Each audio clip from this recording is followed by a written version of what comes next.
Hello everyone, welcome back to my channel Ramya life and living. అందరూ ఎలా ఉన్నారు? నేనైతే చాలా బాగున్నాను. సో ఈరోజు వీడియో వచ్చేసి, ఈరోజు అయితే క్లైమేట్ చాలా మారిపోయింది కదా, చాలా పెద్ద వర్షం పడింది మా ఇంటి దగ్గర అయితే.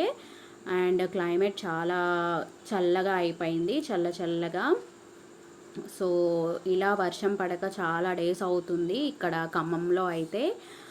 బయట మా ఇంటి దగ్గర బయట వ్యూ అయితే ఇలా ఉంది. ఇంకా మా పాప అయితే వాళ్ళ ఫ్రెండ్స్తో వర్షంలోనే చాలాసేపు తడిచిందనమాట. ఇంకా చిన్న చిన్న పడవలు చేసుకొని వాళ్ళ ఫ్రెండ్స్తో బాగా ఎంజాయ్ చేసింది, ఇలా ఆడుకుందనమాట బయట వర్షంలోనే.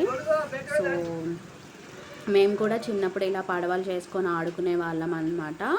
ఇంక ఇప్పుడు మా పాప అయితే వాళ్ళ ఫ్రెండ్స్తో పడవలు చేసుకొని ఆడుకుందనమాట చాలాసేపు అయితే బయటనే. ఇలా ఎంజాయ్ చేసింది మా పాప అయితే. సో వీడియో అయితే ఎండ్ వరకు చూడండి. వీడియో నచ్చితే ఖచ్చితంగా లైక్ చేయండి, షేర్ చేయండి. అండ్ నా ఛానల్ని సబ్స్క్రైబ్ చేసుకోకపోతే ప్లీజ్ సబ్స్క్రైబ్ చేసుకోండి for more videos and interesting videos. So నా వీడియోస్ని రెగ్యులర్గా ఫాలో అవుతున్న వాళ్ళకి అండ్ నన్ను ఎంకరేజ్ చేస్తున్న వాళ్ళకి thank you so much. So చూసారు కదా మా పాప ఎలా ఎంజాయ్ చేస్తుందో. వర్షం పడితే తనకి చాలా ఇష్టం అన్నమాట వర్షం అంటే. సో వర్షం వస్తుందంటే చాలు బయటికి వెళ్ళి చాలాసేపు ఆడుకుంటుంది. ఇంకా వాళ్ళ ఫ్రెండ్స్ అందరినీ ఇలా గ్యాదర్ చేసి చాలాసేపు ఆడుకుందనమాట బయటనే. అసలు ఇంట్లోకి రామంటే అస్సలు రావడం లేదనమాట. సో మా కన్నయ్య కూడా బయటికి వెళ్తా అని గొడవ చేశాడు. బట్ మా కన్నయ్యని అయితే ఇంకా బయటికి పంపించలేదు.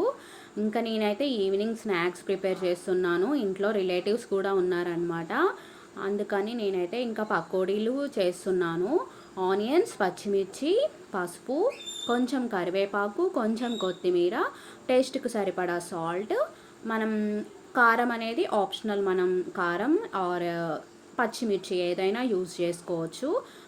దాంట్లో కొద్దిగా శనగపిండి ఇలా మిక్స్ చేసుకొని పెట్టుకున్న తర్వాత ఆయిల్ వేసి, ఆయిల్ హీట్ అయిన తర్వాత నేనైతే పకోడీలు ప్రిపేర్ చేశాను.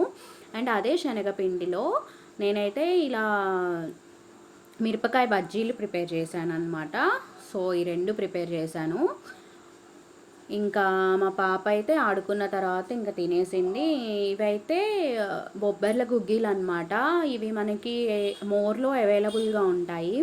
వైట్ కలర్లో ఉంటాయి, మనకి మెరూన్లో కూడా దొరుకుతాయి. మనం కుక్కర్లో ప్రిపేర్ చేస్తే చాలా ఫాస్ట్గా అయిపోతాయి. అండ్ దీంట్లో మనకి ఒక 4 to 5 విజిల్స్ వచ్చేంత వరకు ఉంచితే సరిపోతుంది, చాలా చక్కగా ఉడికిపోతాయి. తర్వాత దీంట్లో మనకి పచ్చిమిర్చి, ఆనియన్స్ అనేవి ఎక్కువగా తీసుకుంటే గుగ్గీలు అనేవి చాలా టేస్టీగా ఉంటాయి. సో ఇంతటితో 3 స్నాక్స్ అయితే ప్రిపేర్ చేశాను. Thank you, bye bye.